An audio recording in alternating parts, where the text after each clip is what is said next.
boa tarde. Tudo bem, pessoal?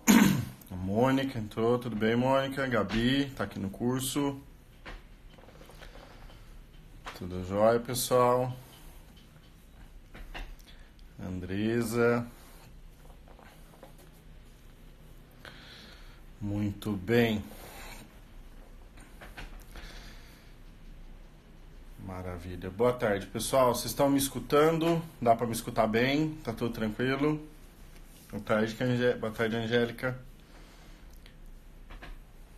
Estão conseguindo me escutar? O áudio tá ok? Faz um joinha aí para mim. Bota uma mãozinha da PNS aí, se tiver tudo ok. Pessoal que está acompanhando o curso aqui. O Renan, o Túlio. O pessoal está acompanhando o curso. Eu estou aqui em São Paulo, junto com o professor Carlos Omura. Fala, Doré. O professor Carlos está ministrando o terceiro módulo da formação em PNS aqui em São Paulo. E eu estou aqui dando uma mão para ele. E estamos aproveitando para continuar com as nossas lives de sexta-feira na hora do almoço. Muito bem. Tudo bem, Amanda? Como é que tá a Fortaleza? Joia. Maravilha. Pessoal, vamos dar uma... Se você quiser dar uma mão, dar uma ajuda, vai ali no aviãozinho ali, ó. Coloca lá, compartilha e coloca o nome de um amigo seu, né, de um colega seu de profissão, um paciente que você quer que conheça as indicações da PNS. Coloca lá, né, clica no aviãozinho e marca a pessoa para ela receber a notificação dessa live. Então iremos falar sobre as indicações da PNS. As indicações e no final eu vou falar sobre um pouquinho das contraindicações. Tranquilo? Maravilha. O pessoal tá dando o ok que o áudio tá beleza. Então vamos lá. Vamos começar porque temos algumas coisas sobre a PNS. Então, dentro dessas indicações que a gente tem da PNS, pessoal, a primeira coisa que a gente tem que colocar é assim. Eu não quero colocar aqui de ficar falando uma lista das possíveis patologias que a gente trata, tá? Na realidade, a PNS ela é uma técnica que ela foi desenvolvida para que a gente trate os problemas funcionais. Então nós vamos entender essa questão desses problemas funcionais. Tudo bem, Emerson? Tudo bem, Ludmila? Sejam bem-vindos. Então, esses problemas funcionais, eles estão, na verdade, praticamente em todos os problemas, exceto as situações traumáticas. Então, um cara que sofreu um acidente automobilístico, um cara que teve uma fratura exposta jogando futebol, sei lá, estou exagerando um pouco aqui, mas fora essa questão traumática da cicatrização do osso, desse tipo de situação que é uma lesão da estrutura, a gente vai conseguir trabalhar com todo e qualquer tipo de problema funcional. Então vamos lá. Tem um autor chamado René Lerich. Ele escreveu um livro, tá, chamado A Filosofia da Cirurgia.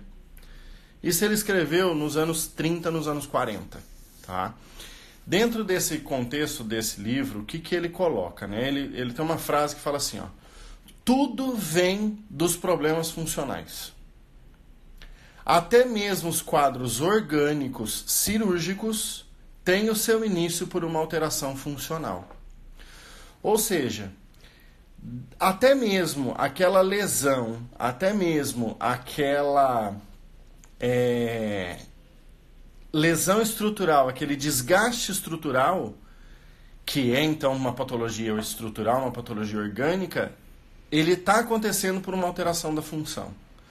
Porque se nosso corpo funciona bem, não tem por que ter problema. Ele não tem por que gerar disfunções, sobrecargas e gerar nenhum tipo de adaptação. Então, até mesmo os problemas que chegam ao ponto de ser cirúrgicos têm as alterações da função. Tá? Então, duas características principais que você sabe se o problema do teu paciente tem um componente funcional ou não. O primeiro, geralmente os exames de imagem não condizem exatamente com o quadro clínico.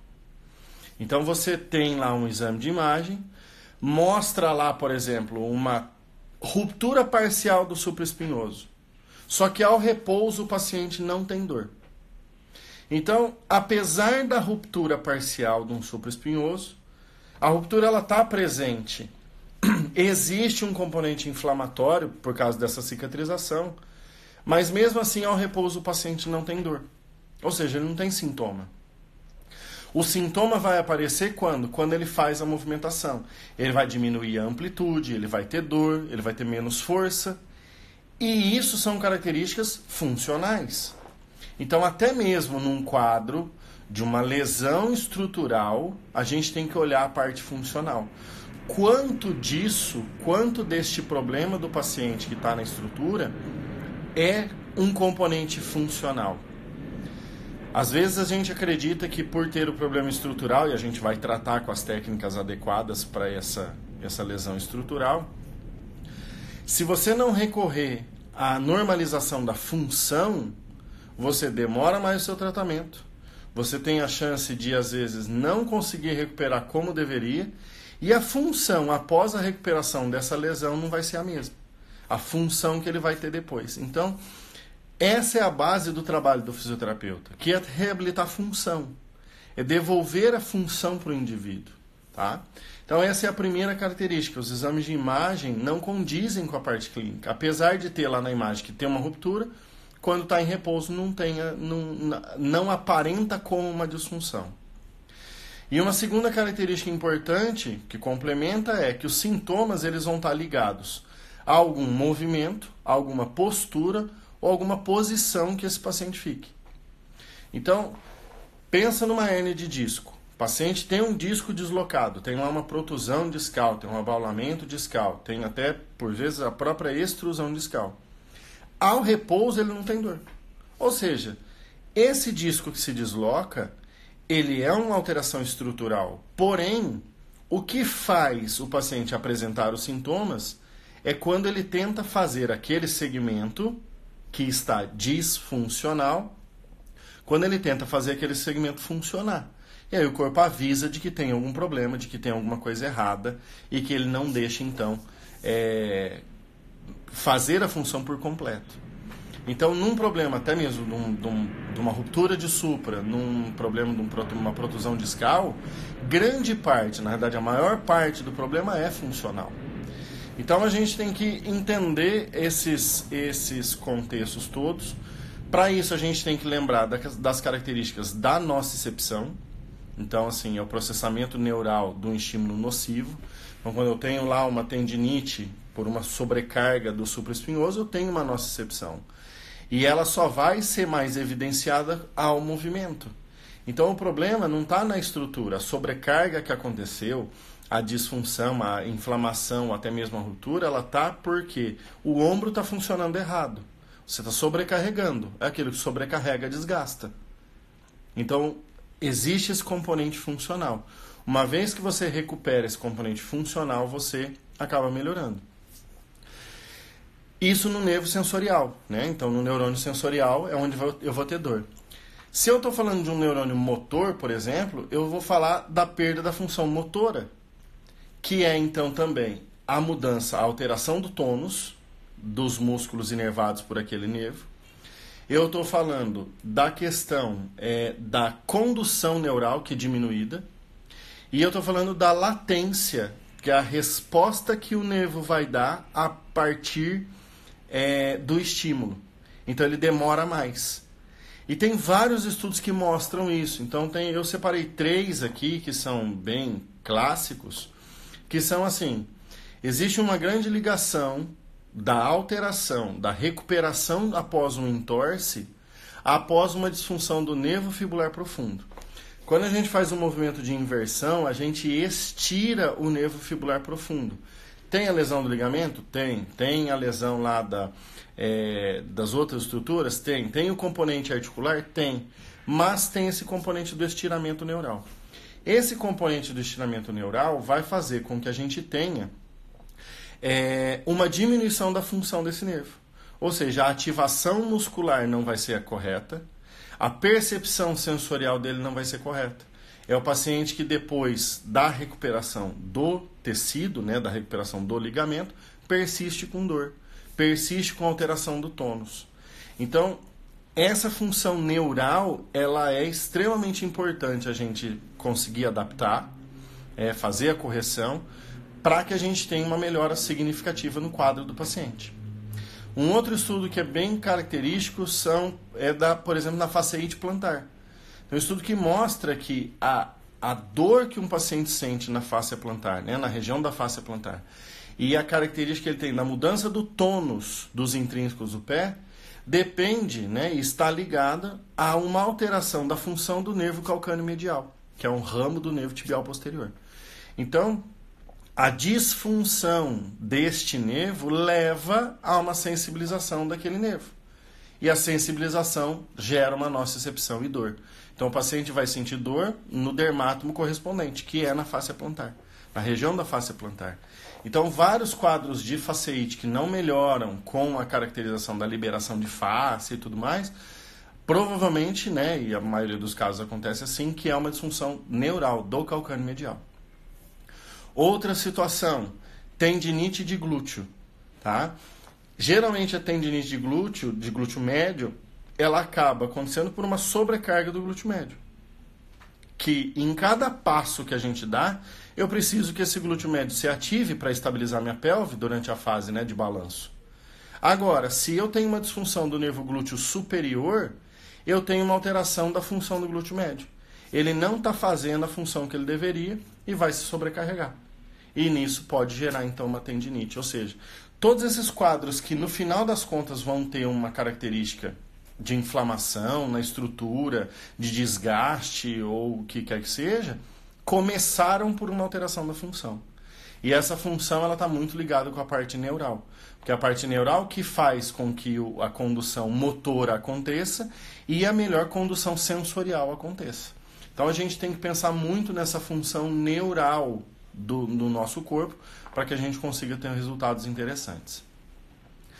E essa repercussão neural, uma vez que eu tenho uma repercussão neural, nas sinapses, nas possibilidades das sinapses aonde a gente tem, eu vou começar a sensibilizar outras partes do corpo. Então, por exemplo, se eu pegar lá um entorse de tornozelo, que tem do nervo fibular profundo, que ele vem lá de L5-S1.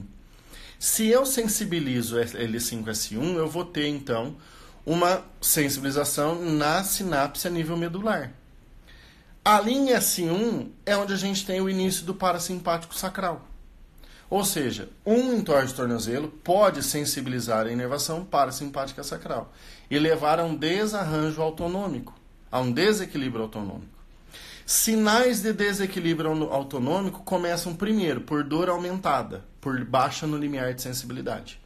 Então, meu limiar de dor tem um patamar. Quando eu sensibilizo meu sistema nervoso autônomo, quando eu mudo, né, que eu desregulo, o que eu faço com o limiar? Ele cai. Ou seja, situações que eu fazia que não doíam passam a ser dolorosas. Então, essa é uma das características. Outra característica autonômica, alteração de sono. Então, o entorse de tornozelo, por sensibilizar o parasimpático sacral, muda o equilíbrio autonômico, vai mudar do corpo como um todo, porque ele é sistêmico, e pode gerar alteração de sono. Pode gerar também alterações na questão de humor, quadros de ansiedade, quadros de depressão. Não estamos falando necessariamente da doença, mas dos quadros, onde a pessoa é extremamente ansiosa, onde ela tem quadros depressivos, que ela não quer continuar, ela não tem força suficiente para poder continuar. Isso pode vir de um desarranjo autonômico. Outras características ligadas à parte visceral, por exemplo. Então, por exemplo, paciente que tem gastrite, mas se alimenta tranquilo. Ele tem a gastrite quando ele tem uma mudança desse padrão autonômico. Quando ele tem um estresse, quando ele fica nervoso, aí gera uma alteração de gastrite. Ou seja, essa inervação simpática, né, que eu tenho do estômago, ela pode estar sensibilizada, por isso que ela vai dar gastrite. Agora, por que aquele segmento se sensibilizou? Porque eu tenho provavelmente uma outra disfunção, que pode vir de uma disfunção neural do entorse de tornozelo, de uma lesão a partir do plexo sacral, do plexo cervical e por aí vai. Tá? Então, outra característica, síndrome dos intestinos irritáveis. Tem vários estudos que mostram a função autonômica na síndrome do intestino irritável. Então, tem todo o componente, né, que está ligado à parte de alimentação e tudo mais, mas se eu não regular o sistema que controla aquilo ali, né, que inerva as vísceras, que é o sistema nervoso autônomo, eu não vou conseguir ter os resultados que eu espero. Então, de novo, eu tenho um problema estrutural da função de uma víscera, né, de uma característica visceral, mas o problema dela é funcional. Então, a gente precisa entender muito isso daqui. Então, até aqui a gente está falando então que mesmo os problemas estruturais têm um componente funcional e esse componente funcional depende de quem? Da inervação, da função neural, da função autonômica, tá? Então a gente precisa lembrar disso. Um outro quadro que também é muito comum e as pessoas às vezes banalizam são as capsulites. A capsulite ela tem um componente da alteração autonômica muito grande. Então, vários vídeos tem na internet mostrando pessoas que têm capsulite adesiva de ombro, que quando faz uma anestesia geral, não existe mais capsulite. Ou seja, aquela cápsula ela restringe por proteção. Essa proteção é uma resposta nociceptiva ligada ao sistema nervoso autônomo. Então, para tratar uma capsulite, precisa normalizar a função autonômica. Então, precisa liberar, corrigir nervo vago, tem que corrigir parasimpático sacral, tem que verificar se tem algum outro par craniano que tenha disfunção, que está gerando essa desregularização. Então, a gente precisa trabalhar em cima desses pontos. Então, todos esses quadros que eu estou mencionando é onde a PNS vai atuar. Então, todos os problemas funcionais, então todas essas alterações funcionais que levam a alterações estruturais. O paciente vem te procurando pela alteração estrutural, pela inflamação, pelo desarranjo, e aí você trata a função para que você tenha um resultado sobre o sintoma que ele está apresentando. Lembra que o sintoma é só a cadeia final, é só aonde a corda arrebentou. A corda sempre arrebenta pelo lado mais fraco. Então, o sintoma aparece aonde o corpo não conseguiu mais se adaptar. Agora, vamos pensar agora nessas questões funcionais de duas outras patologias importantes. Enxaqueca. Enxaqueca tem uma ligação com a função do nervo trigêmeo muito importante. Seja ela neural, da função neural, seja ela da função neurovascular. Tá? Então, tem uma teoria que é a trigêmeo vascular de Moskowitz, que mostra exatamente isso pra gente. Então, a alteração que gera é uma alteração vascular, mas essa alteração vascular está ligada ao componente neural. Então, no tratamento, eu vou reequilibrar essa função neural, mais especificamente do trigêmeo. Se eu pegar lá uma parte visceral, eu tenho que ver sistema vagal e sistema parasimpático, sacral. Se eu for falar do nervo glúteo superior, do nervo calcâneo inferior, do nervo fibular profundo, eu preciso trabalhar em cima deles. E a PNS dá essa ferramenta para a gente poder trabalhar em cima específico desses nervos. Ok? Outra característica neurovascular, síndrome do desfiladeiro torácico. O paciente com o braço parado aqui, ele não tem nada. Ah, não, mas ele tem a compressão aqui do desfiladeiro. Mas a compressão ocorre quando? Quando ele levanta o braço. Ou seja, é na função da elevação do braço que ocorre a compressão. O problema não é a compressão. O problema é quem? É a função do ombro, a função da cintura escapular que não está boa. Corrige a função dessa cintura escapular, o desfiladeiro torácico melhora. A não ser casos com variações anatômicas, que existe uma compressão natural, e aí até mesmo ao repouso o paciente vai ter. Mas se isso acontecesse, por que acontece a partir de um determinado momento da vida? A partir de alguma coisa, a partir de alguma outra lesão. Então tem sempre o componente funcional. E por último, a gente comentar as indicações são as correções posturais. As alterações que a gente tem lá de cifose, lordose, escoliose, por aí vai, mas também a alteração postural no sentido da regulação dos sistemas.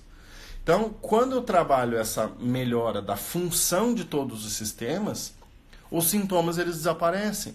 Porque o sintoma só é uma característica de que alguma coisa está errada. Então, esse contexto que a gente tem que fazer desses problemas funcionais, até mesmo nos problemas estruturais eu tenho que encontrar. E a PNS faz isso de forma primorosa. É onde a gente consegue realmente procurar o indivíduo como um todo, olhando ele independente do meu viés como terapeuta, de tipo, eu quero olhar por essa linha, eu quero olhar por aquela linha. A PNS me dá uma hierarquia que eu começo daqui e termino aqui. Então eu vou passando por todas elas, vendo se tem as disfunções ou não, e a regulação completa do paciente, os sintomas vão diminuir, os sintomas vão sumir. Tá? Então, essas são as características que a gente tem sobre essa questão das disfunções, dos problemas funcionais. Então, assim, se fosse falar assim, Lisandro, o que a PNS trata? Qualquer coisa. Qualquer coisa desde que ela tenha um componente funcional. Se eu chego a um paciente que tem uma osteoartrose de quadril, então um baita desgaste da cabeça femoral. Então, vamos dizer que 80% do sintoma que ele tem é por causa do desgaste, 20% é por causa da função. Quando eu faço esse trabalho da PNS, eu melhoro todo esse componente funcional. Então, nesse caso de uma osteoartrose grave de joelho, seria 20%. Mas num problema que tem uma síndrome do intestino irritável, que, 80% é funcional, eu melhoro esse paciente 80% só corrigindo a função. Depois a gente aborda, né, as patologias em si, de acordo com cada necessidade, para que a gente consiga ter uma regularização global. O Renan está colocando ali, né, PNS é um método incrível, amando cada vez mais. Isso aí em 2012 aconteceu comigo, Renan. Então a partir dali é que eu vi a grande potência que essa técnica tem para ajudar nessa parte clínica. Tá? E contraindicação para a gente finalizar. Contraindicação da PNS ela não tem contraindicação absoluta. Ela tem contraindicação relativa de saber que nos problemas estruturais puros a gente não vai conseguir tanto resultado. E certas alterações de, por exemplo, eu tenho um paciente que está com suspeita de trombose venosa profunda. Pode ser que ele tenha então lá um coágulo, né, um êmbolo lá na panturrilha. Eu não vou fazer uma saturação do nervo sural, que é exatamente nos pontos onde geralmente tem os trombos. Eu falei êmbolo, mas é no pulmão. Então eu tenho o trombo. Então eu não vou fazer ali, eu não vou fazer, mas no resto do corpo eu posso fazer. Então, as contraindicações elas são em relação a certas patologias, tá? Onde eu não vou conseguir ter um resultado bom, ou pequenas contraindicações que podem fazer o meu paciente piorar. Então, dentro de um contexto geral, a PNS não tem contraindicações absolutas, pequenas contraindicações relativas que podem, então, ser manejadas, né, podem ser gerenciadas durante a sessão de tratamento. Tranquilo, pessoal? Então, lembra, PNS é problema funcional. O que é problema funcional? Lembra lá da frase. Tudo vem de problemas funcionais. Então, tudo vem através de problemas funcionais, até mesmo os problemas que são estruturais. Então a gente corrige toda a parte funcional com a PNS e o restante a gente vai abordando com as outras técnicas que a gente conhece, com as outras possibilidades terapêuticas que existem para poder melhorar esse paciente o máximo que ele pode. Tranquilo, pessoal? Obrigado aí pela atenção de vocês. A Karine também falando que amando a técnica, o pessoal está aqui no curso, eu estou no quarto, eu vim por causa dos barulhos de avião, que estava muito forte lá embaixo. Agradeço o pessoal que está aí no curso, já estou descendo aí para acompanhar vocês. E qualquer dúvida que vocês tiverem, fiquem à vontade, podem comentar, essa live vai ficar então por 24 horas, qualquer coisa vocês podem comentar lá que eu entro e respondo para vocês. Tá? Então lembrar de acompanhar, para quem quer conhecer, o Instagram da PNS é o @prática neurosensorial, tá? E no canal do YouTube do Instituto Salgado a gente tem uma playlist só sobre a PNS. Então quem tiver interesse, divulgar, saber o que pode procurar lá ou pode entrar em contato direto comigo. Beleza? Obrigado, pessoal. Uma boa tarde para vocês, um ótimo final de semana e espero que ver vocês nas próximas lives, nos cursos e por aí. Beleza? Bom final de semana.